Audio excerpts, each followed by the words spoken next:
Well, welcome back to the channel.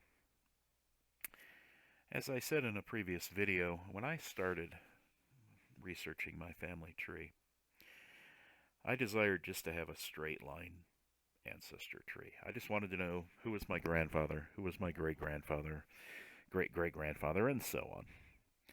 And I was able to find that through quite a few generations.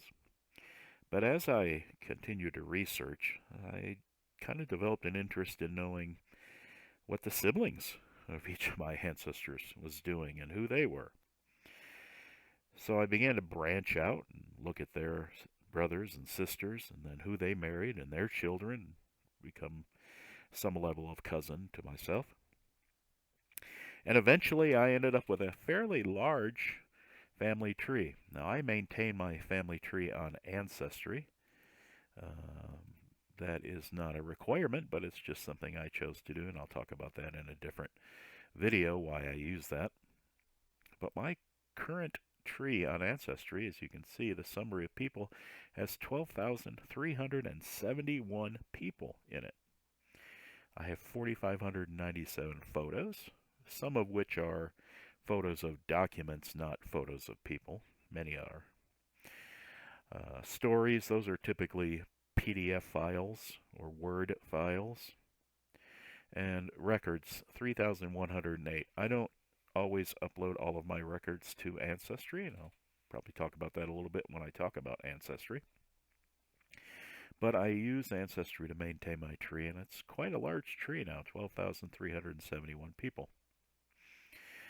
I wanted to talk a little bit about my tree so you'd know a little bit about my history and what I found on my tree. And I have several main immigration patterns. I won't talk about everybody who immigrated to the U.S., but several main immigration patterns on my main single line tree, which ends, the farthest I found is, I'm going to scroll up to him, William Starlin, who was born in 1632, died in 1719. He immigrated from England around 1660, settled in Massachusetts, got married around 1698. They moved to Connecticut, and the family was there until his great grandson Simon, who was my sixth great grandfather, he and his family moved to Ohio Territory. It's not a state at that time. They moved there around 1795.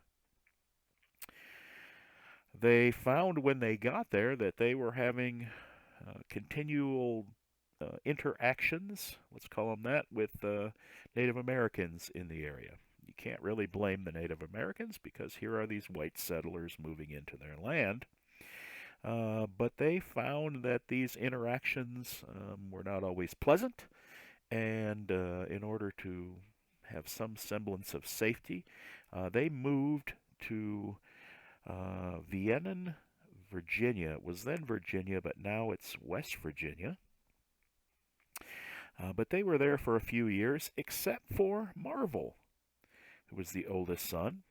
And Marvel stayed in the Ohio Territory, moved to Marietta.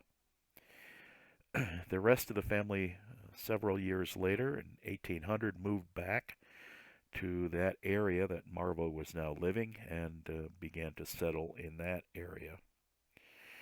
They settled there for many, many years. Eventually, they moved to west Iowa, to Wisconsin. They moved all the way west, eventually out to the west coast, Washington State, and areas like that. One of them, my great-grandfather Jacob, he moved to Michigan and settled there with his family.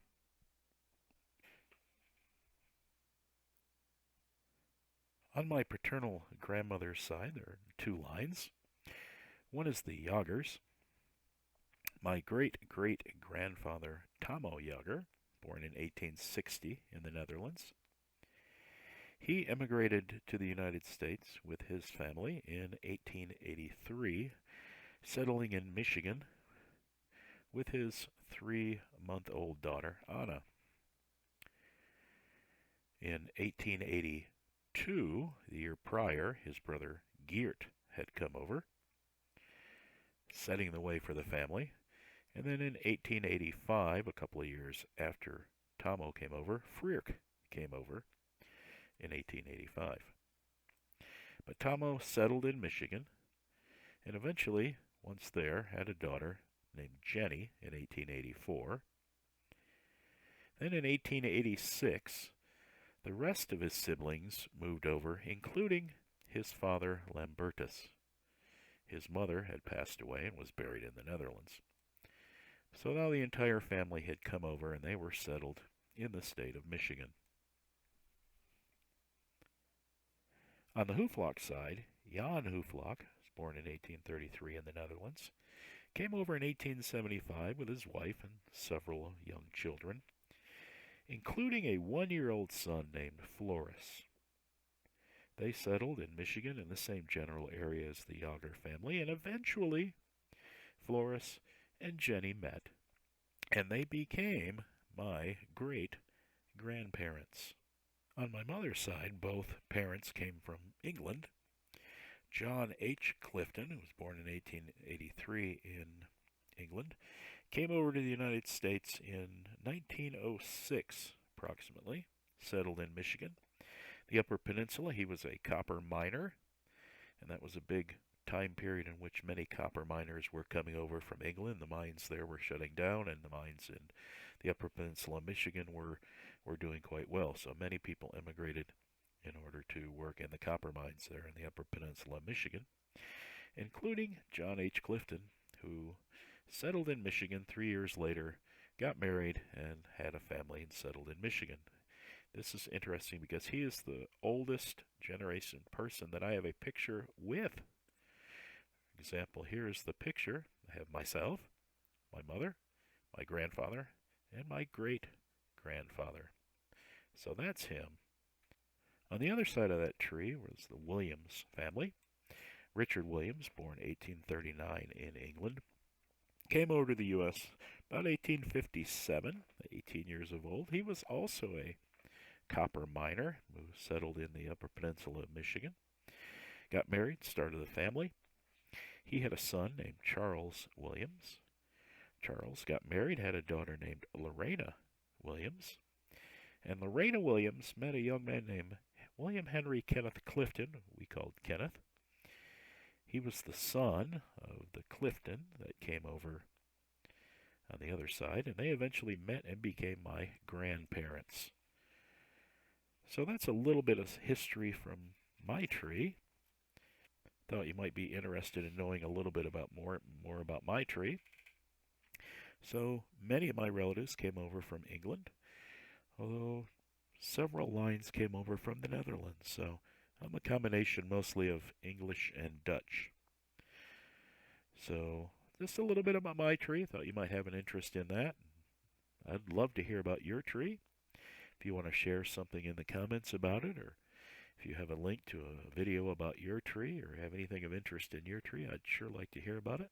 And I'm sure others would as well. So one of the things, maybe I guess in some weird, far-off hope, is that someone will watch this video and realize that, hey, I'm related to that person. And that'd be great if I could meet a relative just because of this little video. I do have one interesting story to tell, and it's a true story. I was in Home Depot up the street from where I work a few years ago, and I was paying with a credit card, and I gave the cashier my credit card, and the young man who was the cashier looked at it and said, "Oh, I have relatives with that same last name, Starlin." And he thought they were from Oregon State. I thought, well, I don't really have any relatives that I know of at the time in the state of Oregon, but it's possible.